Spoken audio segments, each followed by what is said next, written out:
Unboxing করছি Samsung Galaxy Z fold 6। ভাই রে ভাই, ফোনটাকে ফোল্ড করছি, এই দেখুন ফোল্ড করে নিলাম। এবং ফোল্ড করার পর এটা একটা সিঙ্গেল ফোনের মতো লাগবে, বাট এটা সিঙ্গেল ফোন না। যে স্যামসাং জেড ফোল্ড 6-এর ক্যামেরা কোয়ালিটিটা কোম্পানি কেমন দিয়েছে, যে ফোল্ড করেছিলাম সেটা আনফোল্ড করলাম, দেখছেন বিগ ডিসপ্লে। ফ্ল্যাগশিপ স্মার্টফোনে স্যামসাং তো রাজা। এখন যে মডেলটা আপনারা দেখছেন এটা হলো গ্যালাক্সি জেড ফোল্ড 6, একদম লেটেস্ট।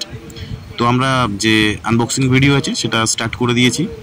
এখন দেখুন আনবক্সিং করছি স্যামসাং গ্যালাক্সি জেড ফোল্ড 6। ভাই রে ভাই, এ তো মানে আলাদাই দেখতে লাগছে, দেখছেন আগুন ডিভাইস।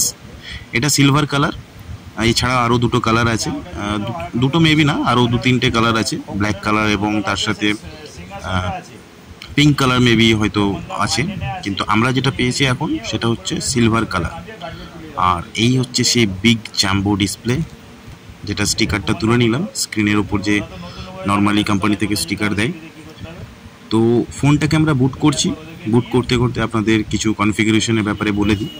এটা ফোল্ডেবল ডাইনামিক এলটিপিও অ্যামোলেড 120 হার্টসের HDR 10+-এর ডিসপ্লে, বিগ ডিসপ্লে। এবং এর যে ফ্রন্ট আর ব্যাক দুটো ডিসপ্লে দিয়ে আপনি কিন্তু গরিলা গ্লাসের ভিক্টাস 2 সাপোর্টেড পাচ্ছেন। আমরা ফোনটাকে ফোল্ড করছি, এই দেখুন ফোল্ড করে নিলাম। এবং ফোল্ড করার পর এটা একটা সিঙ্গেল ফোনের মতো লাগবে, বাট এটা সিঙ্গেল ফোন না। আর এখানে সাইডে যে হিঞ্চ আছে সেই হিঞ্চে দেখলেন স্যামসাংয়ের লোগো দেওয়া, আর এ পাশে ফিঙ্গারপ্রিন্ট স্ক্যানার। তো আমরা ফোনটাকে নর্মালি যে বুট করে সেই বুট প্রসেসে চলে যাচ্ছি। তার সাথে সাথে কিছু কনফিগারেশন আপনাদের বলে দিই। যেটা প্রসেসর আছে কোয়ালকম স্ন্যাপড্রাগন 8 Gen 3, যেটা 4 ন্যানোমিটার চিপসেটে বেস করে আছে। আর 50 মেগাপিক্সেলের যে ওয়াইড ক্যামেরা, তার সঙ্গে 10 MP টেলিফটো আর 12 MP আলট্রা ওয়াইড। 4400 mAh এর ব্যাটারি, যেটা 25 ওয়াটের ডেটা কেবল দিয়ে যে চার্জিং দেবেন সেটা সাপোর্টেড। আর এটাতে কিন্তু ওয়্যারলেস চার্জিংও সাপোর্ট আছে, যেটা 15 ওয়াটে পাবেন। আমরা নর্মালি একটু ক্যামেরাটা আপনাদের দেখানোর চেষ্টা করব।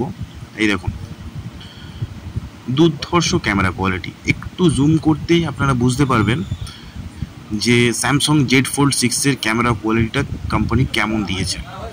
No doubt well and good camera quality. এবার আমরা ফোনটার অ্যাবাউট ডিভাইসে চলে যাব। অ্যাবাউট ডিভাইসে খুব বেশি কিছু স্যামসাং দেয় না, সেখান থেকে আমরা ব্যাক করে ফোনটাকে আরেকবার যে ফোল্ড করেছিলাম সেটা আনফোল্ড করলাম, দেখছেন বিগ ডিসপ্লে। ভাই যারা এই রকম ফোনের ফ্যান, যে এরকম বড় ডিসপ্লে হবে, একটু ইনোভেশন আলাদা হবে, তাদের জন্য কিন্তু বেস্ট একটা ডিভাইস। তো এখানে বক্সের মধ্যে জাস্ট একটা ডেটা কেবল দিয়েছে।